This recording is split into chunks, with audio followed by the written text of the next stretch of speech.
ಸರಿ, ಬನ್ನಿ ನೇರವಾಗಿ ವಿಷಯಕ್ಕೆ ಹೋಗೋಣ. ಇವತ್ತು ನಾವೊಂದು ಅದ್ಭುತವಾದ ಕಥೆಯನ್ನ ವಿಶ್ಲೇಷಣೆ ಮಾಡ್ತಿದೀವಿ. ಅದೇನಪ್ಪಾ ಅಂದ್ರೆ, ಒಬ್ಬ ಬಡ ಹುಡುಗ, ಒಬ್ಬ ಬೇಕರಿ ಮಾಲೀಕ ಮತ್ತೆ ಅವರಿಬ್ಬರ ನಡುವೆ ನಡೆಯುವ ಒಂದು ವಿಶಿಷ್ಟವಾದ ವಹಿವಾಟು. ಇದು ಬರೀ ಕಥೆ ಅಲ್ಲ, ನಮ್ಮೆಲ್ಲರ ಆತ್ಮಗೌರವದ ಬಗ್ಗೆ ಒಂದು ದೊಡ್ಡ ಪಾಠ.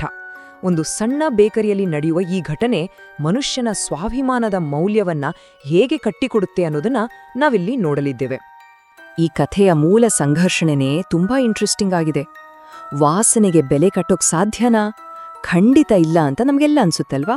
ಆದ್ರೆ ಈ ಒಂದು ಅಸಾಧ್ಯವಾದ ಪ್ರಶ್ನೆನೇ ಇಡೀ ಕಥೆಯ ದಿಕ್ಕನ್ನೇ ಬದಲಾಯಿಸುತ್ತೆ.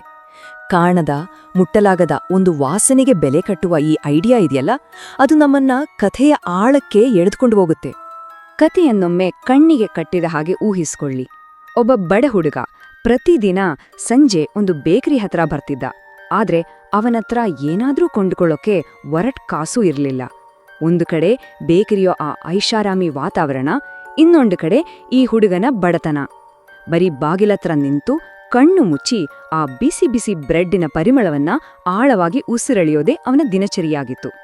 ಆ ಪುಟ್ಟ ಸಂತೋಷನೇ ಅವನಿಗೆ ಒಂದು ದೊಡ್ಡ ಖುಷಿ ಕೊಡ್ತಿತ್ತು. ಆದ್ರೆ ಇದು ದಿನಾ ಹೀಗೆ ನಡೀತಾ ಇದ್ರೆ ಬೇಕರಿ ಮಾಲೀಕನಿಗೆ ಸುಮ್ನಿರೋಕೆ ಆಗುತ್ತಾ? ಖಂಡಿತ ಕಿರಿಕಿರಿ ಆಗೇ ಆಗುತ್ತೆ. ಒಂದು ದಿನ ಅವನ ಕೋಪ ಕಟ್ಟೆ ಒಡೆಯಿತು. ಹಣ ಇಲ್ಲ ಅಂದ್ರೆ ದಿನ ಇಲ್ಲಿಗೆ ಯಾಕ್ ಬರ್ತೀಯ ಅಂತ ಬಹಳ ಆಕ್ರೋಶದಿಂದ ಕೂಗಿದ.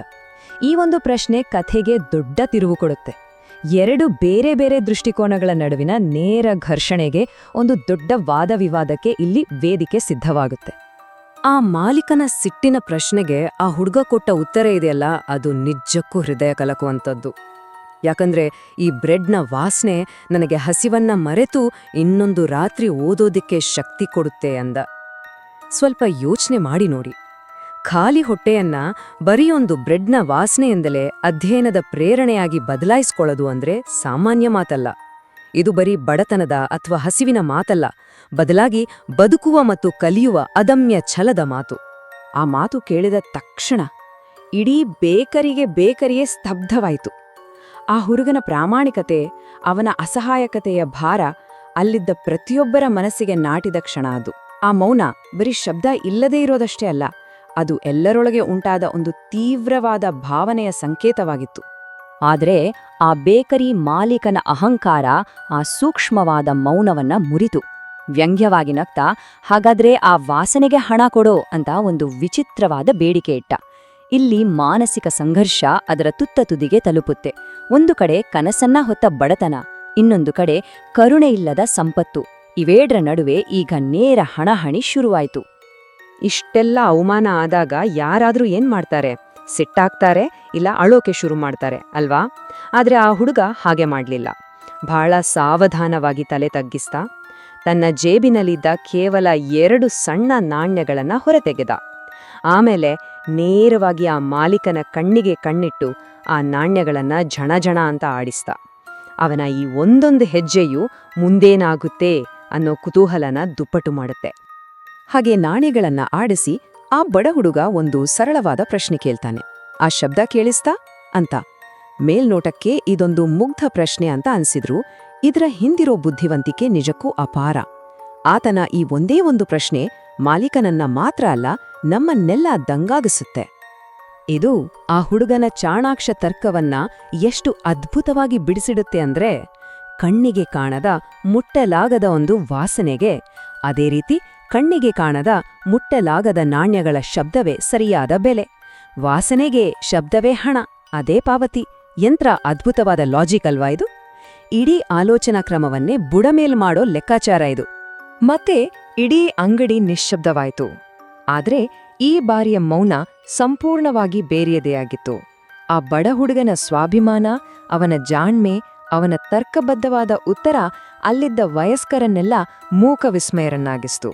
ಆ ಪುಟಾಣಿ ಹುಡುಗನ ಬುದ್ಧಿವಂತಿಕೆ ಮುಂದೆ ಯಾರಿಗೂ ಏನು ಮಾತಾಡಬೇಕು ಅಂತಲೇ ತೋಚಲಿಲ್ಲ. ಕಥೆ ಬರೀ ಈ ಚಾಣಾಕ್ಷ ಉತ್ತರದೊಂದಿಗೆ ಮುಗಿಯುವುದಿಲ್ಲ. ಇದರ ಅಂತ್ಯ ತುಂಬಾನೇ ಭಾವನಾತ್ಮಕವಾಗಿದೆ. ಮಾಲೀಕನಿಗೆ ತನ್ನ ಅಹಂಕಾರದ, ತನ್ನ ತಪ್ಪಿನ ಅರಿವಾಗತ್ತೆ. ಅವನಲ್ಲಿದ್ದ ಕೋಪ, ವ್ಯಂಗ್ಯ ಎಲ್ಲ ಮಾಯವಾಗಿ ಆ ಜಾಗದಲ್ಲಿ ಅಪಾರವಾದ ಗೌರವ ಮತ್ತೆ ಕರುಣೆ ಮೂಡುತ್ತೆ. ಕಂದಲ್ಲಿ ನೀರು ತುಂಬಿಕೊಂಡು ಆತನೇ ಸ್ವತಃ ಆ ಹುಡುಗನಿಗೆ ಬಿಸಿ ಬಿಸಿ ಬ್ರೆಡ್ಡನ್ನ ಪ್ರೀತಿಯಿಂದ ಕಟ್ಕೊಡ್ತಾನೆ. ಆ ಕ್ಷಣದಲ್ಲಿ ಮಾಲೀಕ ಒಂದು ಅದ್ಭುತವಾದ ಮಾತು ಹೇಳ್ತಾನೆ. ಬಡತನ ನಿನ್ನ ಮನಸ್ಸನ್ನ ಸಣ್ಣದಾಗಿಸಬಾರ್ದು, ನಿನ್ನ ಆತ್ಮಗೌರವ ಹಲವರ ಸಂಪತ್ತಿಗಿಂತ ದೊಡ್ಡದು ಅಂತ. ದುಡ್ಡಿಲ್ದೇ ಇರ್ಬೋದು, ಬಡತನ ಇರ್ಬೋದು, ಆದ್ರೆ ಸ್ವಾಭಿಮಾನಕ್ಕಿಂತ ದೊಡ್ಡ ಸಂಪತ್ತು ಈ ಪ್ರಪಂಚದಲ್ಲಿ ಮತ್ತೊಂದಿಲ್ಲ ಅನ್ನೋದನ್ನ ಈ ಸಾಲುಗಳು ಎತ್ತಿ ತೋರಿಸ್ತವೆ. ಇದು ಆ ಮಾಲೀಕನಿಗ ಮಾತ್ರವಲ್ಲ, ನಾವೆಲ್ಲರೂ ಕಲಿಬೇಕಾದ ಒಂದು ದೊಡ್ಡ ಪಾಠ. ಈ ಜೀವನ ಪಾಠವನ್ನ ನಾವಿನ್ನೂ ಸ್ವಲ್ಪ ಆಳವಾಗಿ ನೋಡಿದ್ರೆ ನಮ್ಮ ಇಂದಿನ ಪರಿಸ್ಥಿತಿ ಹಾಗೂ ಭವಿಷ್ಯದ ನಡುವಿನ ಕೊಂಡಿ ಸ್ಪಷ್ಟವಾಗುತ್ತೆ. ಬಡತನ ಇರ್ಲಿ, ಕಷ್ಟ ಇರ್ಲಿ, ಅವೆಲ್ಲ ಕೇವಲ ತಾತ್ಕಾಲಿಕ. ಇವತ್ತಿರುತ್ತೆ, ನಾಳೆ ಬದಲಾಗುತ್ತೆ. ಆದ್ರೆ ಆ ಕಷ್ಟದ ಸಮಯದಲ್ಲೂ ನಾವು ಉಳಿಸಿಕೊಳ್ಳುವ ಆತ್ಮಗೌರವ ಇದೆಯಲ್ಲ, ಅದು ನಮ್ಮ ಉಜ್ವಲ ಭವಿಷ್ಯಕ್ಕೆ ಅತ್ಯಂತ ಭದ್ರವಾದ ಬುನಾದಿಯನ್ನ ಕಟ್ಟಿಕೊಡುತ್ತೆ. ಹಾಗಾಗಿ ಈ ವಿಶ್ಲೇಷಣೆಯ ಕೊನೆಯಲ್ಲಿ ನಾವೆಲ್ಲರೂ ಕೇಳಿಕೊಳ್ಳಬೇಕಾದ, ಯೋಚಿಸಬೇಕಾದ ಒಂದು ಮುಖ್ಯವಾದ ಪ್ರಶ್ನೆ ಇದು. ನಮ್ಮ ಸುತ್ತಲಿನ ಪರಿಸ್ಥಿತಿಗಳು ತಾತ್ಕಾಲಿಕವಾಗಿದ್ರೆ ನಮ್ಮೊಳಗಿನ ಆತ್ಮಗೌರವ ನಮ್ಮ ನಾಳೆಯನ್ನ ಹೇಗೆ ರೂಪಿಸುತ್ತೆ?